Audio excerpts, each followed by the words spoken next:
Today we're going to be taking a look at Progressive Dynamics automatic switch box. There are 3 different versions available here at etrailer.com. You can get the 50 amp version that we've got installed here. There's also a 100 amp version and a 50 amp version that has surge protection built inside of it. If you're running on shore power and shore power went out and you needed a way to hook up your generator without causing any backfeeding when the shore power came back online, this box is going to be perfect for that. There's a switch for your shore power here and for your generator here, and only one of them can be active at a time. You can see here on our switches that the shore power is currently in, indicating that it's active. So our shore power is live here, going here up into our trailer, so all of our lights and everything are going to function. Our generator side here, the switch is out, so our generator's not in the circuit whatsoever. What's nice about this is that our shore power that we have going in is not going to backfeed down into our generator and cause any damage when our generator's either running or not running. Just as long as it's plugged in, it's not going to get that backfeed. A benefit that this has is that if the generator does activate, it will automatically deactivate the shore power to ensure that they're never in line at the same time, causing any backfeeding between them. You can see here as I push the generator switch, it'll deactivate our shore power. The shore power automatically reactivates because we're currently plugged into shore power. If I was to unplug shore power, you'd see that this switch would also deactivate. I'm unplugging it right now, and you saw that it deactivated. And then I'm going to go ahead and plug it back in. I'm now going to go ahead and fire up our generator, and you're going to see that the switch for our generator is going to activate because it chooses inverter over shore power whenever possible. I'm now going to plug our cable coming from our switch box here into our generator. It has a 25 to 40 second delay when it sees power from your generator before activating it to help let that power transition to your trailer properly without causing any damage to any components. You can see here the generator is active and our shore power is not. If I turn off our generator,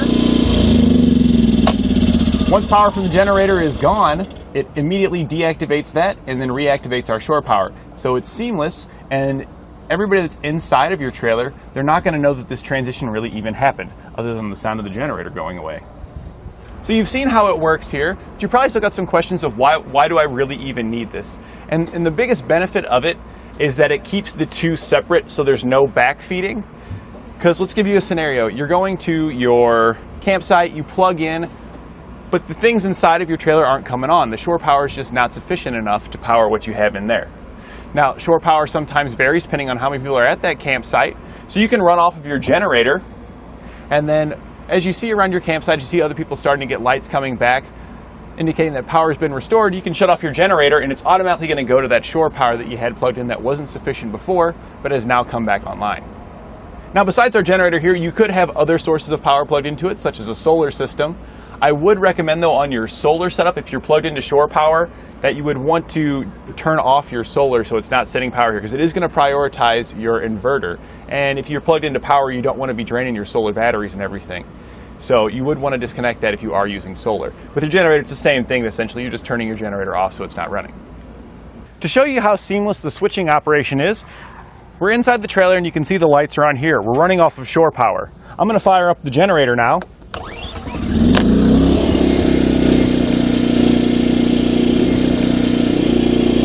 Plugged in the cable, and now after our 25 to 40 second delay, it's going to switch over, and you're going to see that the lights, you couldn't even tell that it switched. The system just clicked over. Now I'm going to go ahead and turn the generator off, and you're going to see it's going to switch back to shore power just as seamlessly. And now we switch back. The only thing that you really noticed there was the audible click from the switch contacts switching from our shore power switch to our generator switch.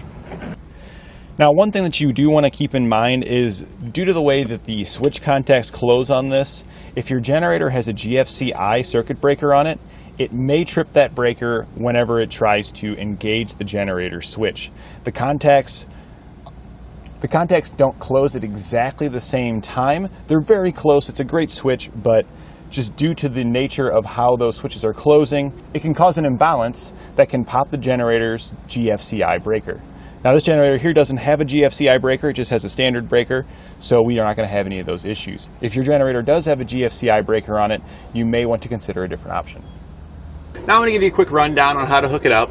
When you take your cover off of the panel here, there is a label on the inside that gives you a pretty good diagram of how to hook it up.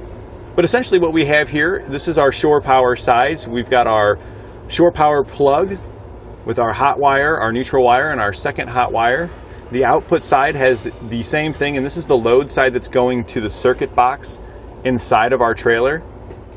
And then this is our generator side here on the right, where we've got our hot and our neutral. And then for the other hot, if you had a generator that had the capabilities of running 240 volts, you would run your second hot wire there. If not, like our generator, we're just running it for 110. We jumped it from here to here, and this just allows all the leads to have power on the inside here, because the circuit board does like to see power, particularly if you have the 50 amp unit with the surge protection. Power needs to be present on both for the circuitry to operate properly.